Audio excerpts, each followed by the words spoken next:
Hello everyone, welcome to my Health Solutions channel. I am Dr. Noble Zachariah M.D. I've been treating and empowering people with various health issues for over 45 years. My mission is to enable people manage their health conditions better with less medicines and less expense. There's a Google form in the description box below. You're welcome to enter health challenges for discussion in the future episodes. The aim of this channel is to be an additional help in your quest for better health. It is not a replacement for advices from your doctors and other healthcare professionals. Today, 9th of December 2020, is the 150th birthday of a great lady whose life and words are my leading lights. I am eternally grateful to God for giving me the opportunity to study MBBS and MD at the Christian Medical College Vellore, which she founded. Her words, first ponder, then dare, inspired and guided me in finding solutions to various challenges.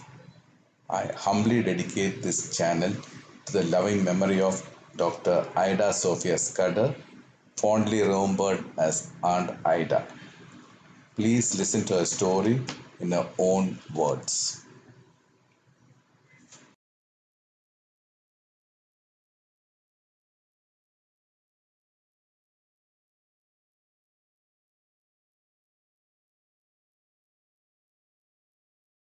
My grandfather came to India in response to an appeal after reading a leaflet given to him by one of his patients.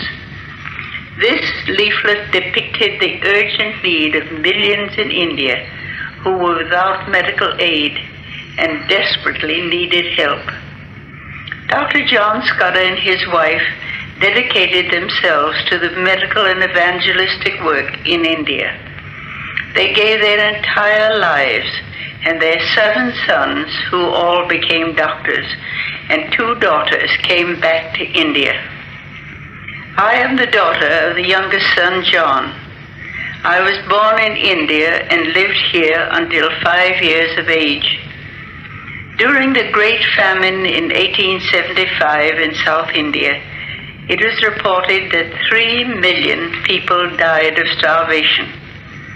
Those were dark days with suffering and death on all sides, and a great impression was made on my young life. At the end of the famine, my father and mother took me to America. Even as a child, I stated most emphatically that I could never return to India. I could not forget the terrible impression of suffering and death. My parents returned but left their children in America to continue their education. Some years later, my mother was taken ill, and father wrote asking me to return to India and be with them for a time. When I was preparing to return, my many friends said, "We thought you were never going back to India."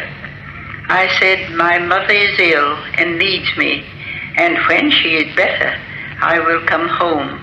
I will never remain in India." Little did I realize at that time that God wanted me to do with my life, and how He was going to lead me back to India and to this great medical work.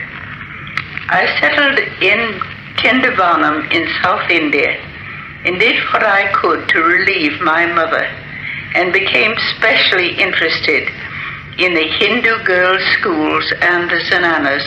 I was sitting alone in my room, reading, when I heard steps on the veranda, and soon a knock. I went to the door and saw a Brahmin gentleman. I asked him if I could do anything for him. "Oh, yes, Amma," he said. "I so need your help.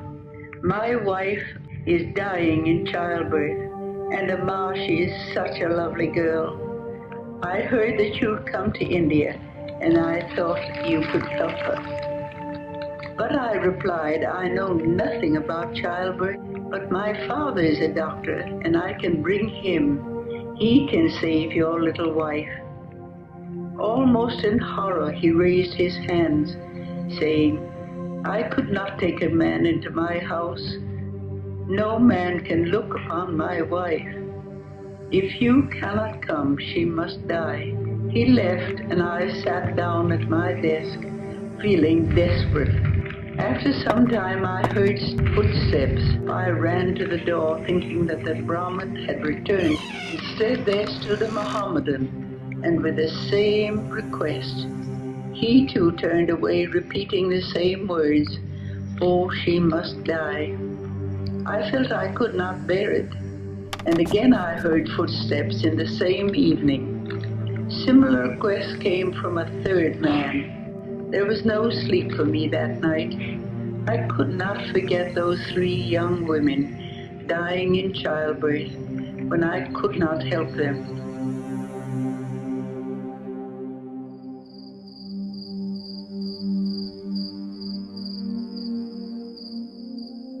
By morning, my decision was made.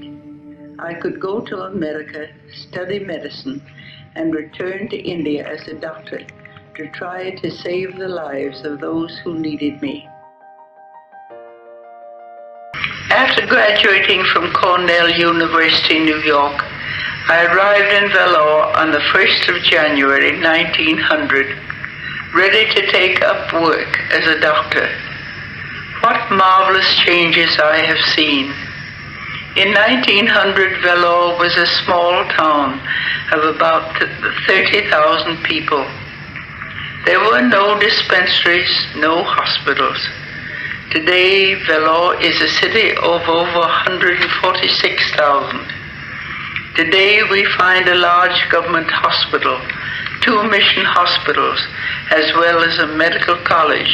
Our present staff of doctors and nurses and other workers are an inspiration to all. We thank God for the way in which He has led us in the past, and we look forward to an even greater future.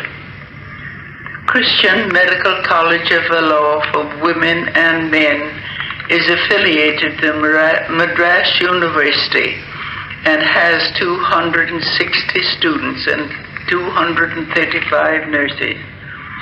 We need those who can take up the torch of life and carry on and make Vellore Medical College one of the outstanding medical institutions today, and shall I say, in the world.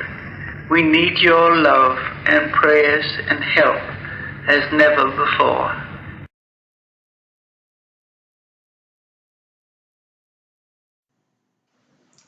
Thank you for your kind attention.